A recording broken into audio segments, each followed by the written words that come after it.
attended the Swiss on Snow workshop this afternoon, where we looked at their technical progression, which is the same whether you're a beginner or an expert.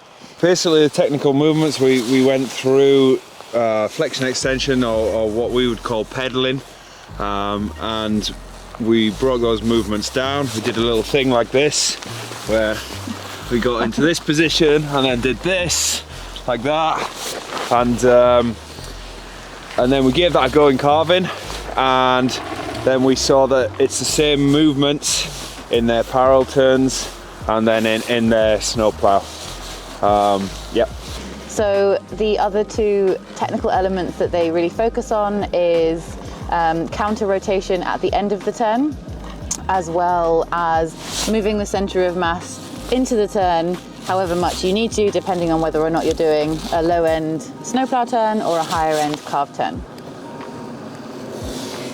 So we looked at the three phases of the turn, and specifically these movements and how they all combine to create the turns in every single stage of learning.